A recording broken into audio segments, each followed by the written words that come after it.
Okay, made it to Uluwatu Beach, and it's not much of a beach actually. So as you can see here, we are on this little deck here, and the water is right below us. So there isn't basically anywhere to go down to the beach. You just have to paddle out to go surfing. So that's mostly what this beach is for. I think it's high tide now, so I guess when it's low tide there might be more of a beach. There's a small little one down there, but there are a lot of surfers here. Very beautiful. You got the cliffs over here, blue waters, very beautiful. Okay, ready guys? About to get barreled. Yeah. These guys are gonna surf.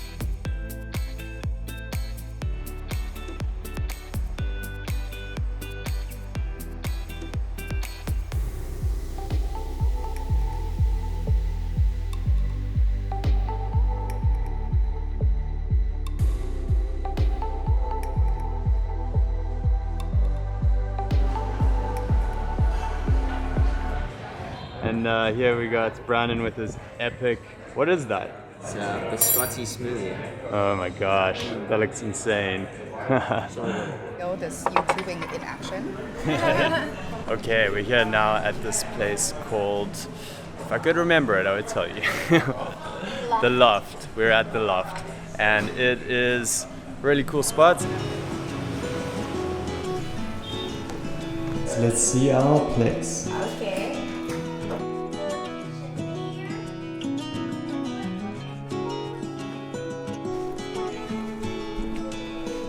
Wow. And bathtub.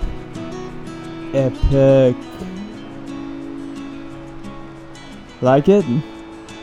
Yeah, what's not to like? Wow, this place is incredible. Right on the water. Beautiful. On the side of the cliff. Looking out over this. Absolutely amazing.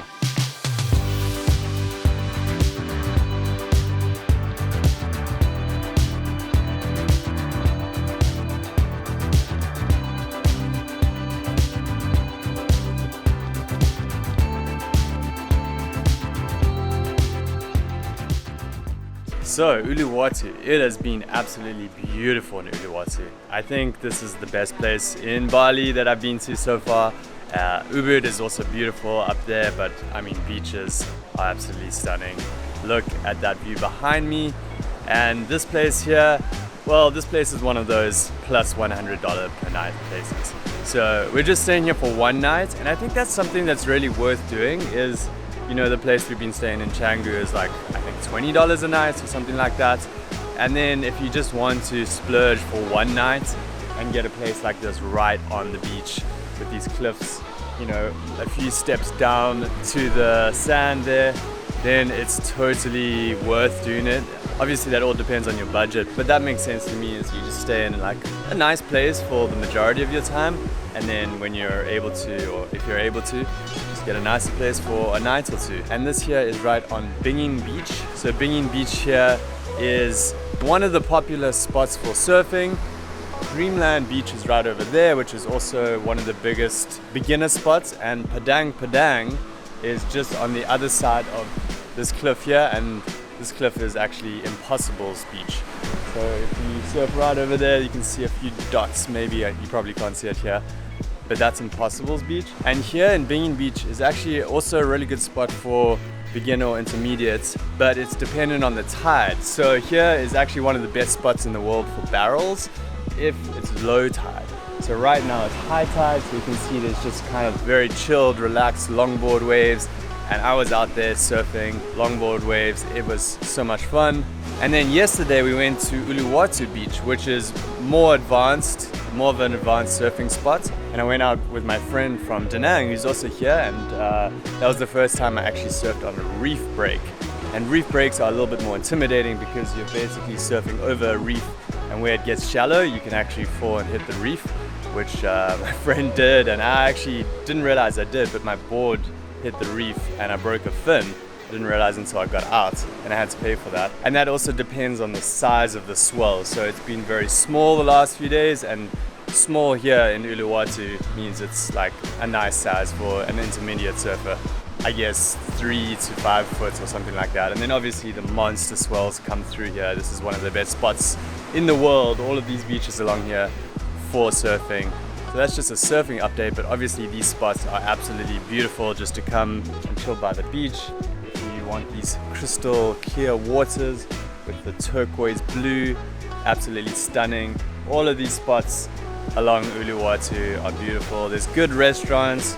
We went to a few healthy spots. You can also get cheap Indonesian food too if you want to keep your budget lower. But overall, Uluwatu is pretty much a dream. It's beautiful. I think probably I should have spent a little bit more of my trip here, but again, the accommodation is a little bit pricier, although you can get cheap spots if you just are a little bit away from the beach, which is not really a problem. Like, obviously it's amazing to be able to wake up to a spot like this, but you can just take a quick ride down to the beach if you got your own bike, or you can use the Gojek app, and then you're here. You got to hike down steps, which is one of the downsides, I guess, of these beaches, because you were right on a cliff here. You know, you got to walk all the way from up there down to the beach, but it's not too big of a deal.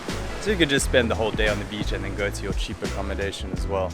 And I mentioned this in a previous video, but I think this is an amazing spot to take a vacation from Vietnam if you're teaching English in Vietnam. And we just happen to have a month off between our TEFL training courses in Vietnam, so that's why I took a break to come out to Bali. We're starting our next one this coming week. In about a week's time, all of our TEFL trainees are arriving over the next 2 weeks. So we're gonna welcome a full class. We have 16 people on that class, and we're looking forward to helping them arrive in Vietnam, train them to be English teachers and help them find jobs.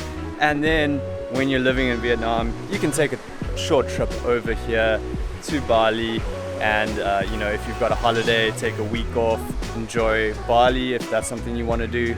Alternatively, you can potentially teach English in Jakarta or one of the other bigger cities in Indonesia. You're not going to be able to find a teaching ESL job in Bali. However, it's like in most places in Southeast Asia, it's very cheap to travel within a country, so you can always come live in one of the other cities, teach there, and come out here for a vacation. So I'd be interested to hear what are your thoughts about Uluwatu. I absolutely loved it here, highly recommend it. If you enjoyed this video, give it a thumbs up, leave your thoughts below in the comments about Uluwatu, and subscribe if you haven't already for more videos about living abroad in Southeast Asia. I'll be back in Vietnam soon making more videos about life in Vietnam, so stay tuned for those, and I'll speak to you soon. Peace.